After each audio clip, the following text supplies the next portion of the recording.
इनमें जो है तुम्हारा पहला चैप्टर पढ़ना है समानता।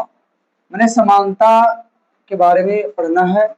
तो ये देखना है समानता में हम जो बता रहे हैं महत्वपूर्ण प्रश्न से, जो इनमें से कुछ कुछ प्रश्न जो है आते ही रहते हैं पेपर में, तो ये ध्यान में रखना है। अगला बार हम जब टेस्ट जो है इसका ही लेने वाले हैं, SST का, तो इधर ध्यान देना है। कह रहा है कि जो पहला प्रश्न है, भारत किस प्रकार का देश होते हैं। भारत जो होते हैं हमारे एक लोकतांत्रिक देश है। क्या है आंसर में, भारत एक लोकतांत्रिक देश है ना। अगला देखना है, दूसरा प्रश्न कर रहा है कि विश्व के सभी लोकतांत्रिक देशों में कौन सा तत्व अनिवार्य है। हमारे विश्व में जो है कर रहा है विश्व के सभी लोकतांत्रिक देश में कौन सा तत्व अनिवार्य होते हैं, इनके बारे में आंसर देखना है। करे सार्वभौमिक व्यक्ति मताधिकार जो होता है तत्व सभी लोकतांत्रिक देशों के लिए अनिवार्य होते हैं, है ना। क्या है करा है विश्व के सभी लोकतांत्रिक देश में कौन सा तत्व अनिवार्य होते हैं, तो तुम्हें बताना है कि जो है सार्वभौमिक व्यक्ति मताधिकार जो है वो सभी लोकतांत्रिक देशों के लिए अनिवार्य होते हैं, है ना। अगला प्रश्न कर रहा है प्रश्न संख्या 3 में, हमारे लोकतंत्र का आधार स्तंभ क्या है। मैंने कह रहा है कि हमारे लोकतंत्र के आधार स्तंभ क्या होते हैं, तो वो जो होता है वो संसद होता है। क्या होता है, संसद, है ना। अगला प्रश्न देख रहा है, प्रश्न नंबर हो गया तुम्हारा 4। प्रश्न संख्या 4 में कह रहा है असमानता किसे कहते हैं। यहां से तुमको समझना होगा असमानता है क्या या किसे कहते हैं, इनके बारे में बताओ। तो असमानता जो है आंसर देखना है, असमानता एवं भेदभाव जब कोई पूर्वाग्रह से ग्रसित होकर के बर्ताव करता है तो इसे भेदभाव हो सकते हैं। किसी व्यक्ति को धर्म, जाति, लिंग या क्षेत्रीयता के आधार पर किसी सुविधा से वंचित करने को भेदभाव कहते हैं, ठीक ना। फिर से सुनना, करा असमानता किसे कहते हैं, प्रश्न करा कि असमानता किसे कहते हैं, इनके बारे में बता दे। तो तुम्हें ये इस तरीका से भी बता सकते हो कि असमानता जो है किसी भी व्यक्ति के प्रति जो है दुर्व्यवहार या किसी के जाति धर्म से संबंधित अगर कोई भी व्यक्ति दुर्व्यवहार करते हैं उन्हीं को ही असमानता कहते हैं। फिर से समझना, असमानता है क्या या किसे कहते हैं, तो तुम्हें बताना है कि जो है असमानता किसे कहते हैं, तो तुम्हें बताना है असमानता हम उसे कहेंगे अगर किसी भी व्यक्ति के प्रति दुर्व्यवहार या किसी जाति धर्म से संबंधित अगर हम दुर्व्यवहार करते हैं और उन्हीं को ही हम जो है वो असमानता कहा जाता है ना। अब आगे देखना है अगला प्रश्न तुम्हारा VVI है। ये प्रश्न तुम्हारे आते ही रहते हैं। सार्वभौमिक व्यक्ति मताधिकार क्या है या किसे कहते हैं, ठीक ना। तो सार्वभौमिक व्यक्ति मताधिकार पहले इधर देख लो ध्यान से, तुम्हारा उत्तर में है करा वे सभी नागरिक जो अपनी शिक्षा, धर्म, रंग, नस्ल और आर्थिक स्थितियों की परवाह किए बिना 18 साल से अधिक उम्र के हैं वे वोट देने के लिए स्वतंत्र होते हैं, उन्हीं को ही सार्वभौमिक व्यक्ति मताधिकार। एक बार फिर से समझना, अगर प्रश्न है कि जो सार्वभौमिक व्यक्ति मताधिकार किसे कहते हैं, तो तुम्हें बताना है कि जो है सार्वभौमिक व्यक्ति मताधिकार हम उसे कहेंगे कोई भी व्यक्ति, है ना। अगर हम कोई भी व्यक्ति किसी भी जाति धर्म का हो और वो 18 साल से अधिक उम्र का हो, उन्हें वोट देने का अधिकार होते हैं, उन्हीं को ही सार्वभौमिक व्यक्ति मताधिकार कहते हैं, है ना। आगे देखना है करा ये भी प्रश्न जो है VVI है। क्वेश्चन नंबर 6 करा संविधान किसे कहते हैं, मेरे संविधान है क्या, इनके बारे में बताओ। तो संविधान देखना है तुम्हारा हो गया उत्तर में, संविधान एक पुस्तक होते हैं जिसमें देश की जनता व सरकार द्वारा पालन किए जाने वाले नियमों और अधिनियमों को निरूपित किया जाता है, उन्हीं को ही संविधान कहते हैं। नहीं तो एक तरीका इसे भी बता सकते हो कि जो है संविधान किसे कहते हैं, तो तुम्हें बताना है कि संविधान एक जो है लिखित पुस्तक है, उनमें हमारे देश के नागरिक और सरकार को नियमित रूप से चलाने के लिए जो है उन्हीं को ही संविधान कहते हैं। फिर से समझना, संविधान किसे कहते हैं, तुम्हें बताना है संविधान एक जो है लिखित पुस्तक है, उनमें हमारे देश के नागरिक और हमारे सरकार को चलाने के लिए कानून बनाया गया है, ठीक ना, उन्हीं को ही संविधान कहते हैं। आगे देखना है, अगला प्रश्न हो गया 7, गरिमा से आप क्या समझते हैं या क्या है? गरिमा आंसर देखना है, करे गरिमा इसका तात्पर्य अपने आप को तथा दूसरे व्यक्तियों को समान योग समझना, उन्हीं को ही गरिमा कहते हैं। और नहीं तो एक तरीका से इसे भी बता सकता है कि गरिमा से आप क्या समझते हैं, तुम्हें बताना है गरिमा जो होते हैं, हम किसी व्यक्ति को मदद करते हैं या कोई भी व्यक्ति को सम्मान देते हैं, उन्हीं को ही गरिमा कहा जाता है।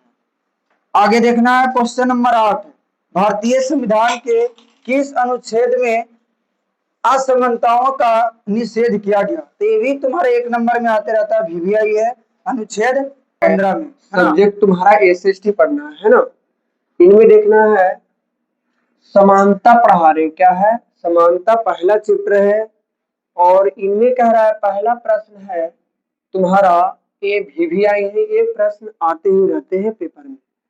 ये देखना है लोकतंत्र में सार्वभौमिक व्यक्ति मताधिकार क्यों महत्वपूर्ण है, माने हमारे लोकतंत्र में और सार्वभौमिक व्यक्ति मताधिकार क्यों महत्वपूर्ण है, इनके बारे में बताइए। तो इधर देखना है पहला पॉइंट कह रहा है कि जो है सार्वभौमिक व्यक्ति मताधिकार भारत के सभी नागरिकों को प्राप्त है। हमारे भारत में जो सार्वभौमिक व्यक्ति मताधिकार है सभी नागरिकों के प्राप्त है ना। अगला पॉइंट है, दूसरा पॉइंट में कह रहा है कि जो सार्वभौमिक व्यक्ति मताधिकार के माध्यम से भारत का हर एक नागरिक अपने प्रतिनिधियों का चुनाव स्वयं करते हैं। मैंने दूसरा पॉइंट में ही कह रहा है कि सार्वभौमिक व्यक्ति मताधिकार के अनुसार और अपने नेता को स्वयं चुनते हैं, है ना। क्या है कह रहा है, दूसरा पॉइंट कह रहा है कि जो है सार्वभौमिक व्यक्ति मताधिकार के माध्यम से भारत का हर एक नागरिक अपने प्रतिनिधियों का चुनाव करते हैं। समझ में आया? कहने का मतलब दूसरा पॉइंट इस तरीके से बताना है कि हमारे भारत में सार्वभौम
और कथन से आप क्या समझते हैं कि आपके विचार से यह लोकतंत्र में महत्वपूर्ण क्यों है?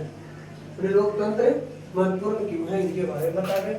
तो आंसर देखना है, क्या में कह रहा है 2-3 पॉइंट है। कानून के सामने सब व्यक्ति बराबर है, इस कथन से तात्पर्य है, पहला पॉइंट, भारत के प्रत्येक नागरिक चाहे वह देश का राष्ट्रपति हो अथवा सामान्य कार्य करने वाले व्यक्ति हो, सभी को संविधान में दिए गए कानून तथा नियमों का अनुपालन करना पड़ता है। मैंने पहला पॉइंट कह रहा है कि जो है भारत के प्रत्येक नागरिक चाहे देश के राष्ट्रपति ही क्यों ना हो अर्थात सामान्य कार्य करने वाले व्यक्ति ही क्यों ना हो, सभी को संविधान में दिए गए कानून तथा नियमों का अनुपालन करना पड़ता है ना। अगला देखना है दूसरा पॉइंट। दूसरा बता रहा है कि किसी भी व्यक्ति के साथ उसके जाति, धर्म, लिंग, जन्म स्थान आदि के आधार पर भेदभाव नहीं किया जा सकता। मैंने दूसरा पॉइंट यही बता रहा है कि जो है किसी भी व्यक्ति के साथ उसके जाति, धर्म, लिंग, जन्म स्थान आदि के आधार पर भेदभाव हम नहीं कर सकते। अगला पॉइंट हो गया तीसरा पॉइंट क्या कह रहा है? तीसरा में देखना है इधर में, क्या सभी धर्मों के व्यक्तियों को सभी सार्वजनिक स्थानों, स्मारकों, होटलों, मैदानों, मनोरंजन स्थलों, कुओं, दुकानों, बाजारों आदि के उपयोग का समान अधिकार है। मैंने तीसरा पॉइंट में करा है कि जो है सभी धर्म के व्यक्ति को सभी सार्वजनिक स्थलों, स्मारकों, होटलों, मैदानों, मनोरंजन स्थलों, कुओं, दुकानों, बाजारों आदि के उपयोग का समान अधिकार है।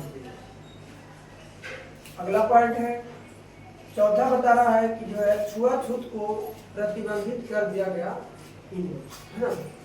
मैंने किसी भी व्यक्ति के साथ भेदभाव हम नहीं कर सकते हैं, छुआछूत का भी प्रतिबंधित कर दिया गया। अब खा में कह रहा है तो क्या हो गए, खा में क्या कह रहा है कि जो है हमारे विचार से कानून के समक्ष समानता से लोगों में यह संदेश जाता है कि देश में किसी के साथ कोई भी भेदभाव नहीं हो रहा है और कानून के सामने आम जनता का भी वही महत्व है जो एक बड़े पद पर बैठे व्यक्ति का भी है। कानून की नज़र में सब समान है, इससे लोकतंत्र काफी मजबूत है। कहने का मतलब ये बता रहा है हमें कि हमारे विचार के से कानून के समक्ष से समानता के लोगों में यह संदेश जाता है कि देश में किसी के साथ कोई भी भेदभाव नहीं हो रहा है और कानून के सामने आम जनता का भी वही महत्व है जो एक बड़े पद पर बैठे व्यक्ति का भी है। कानून की नज़र में सब समान है, इससे लोकतंत्र काफी मजबूत होते हैं। इस तरीके से बता रहे थे। तो जो है तुम्हारा ये क्लास 7 का है ना। 7 का जो है ये तुम्हारा टेस्ट में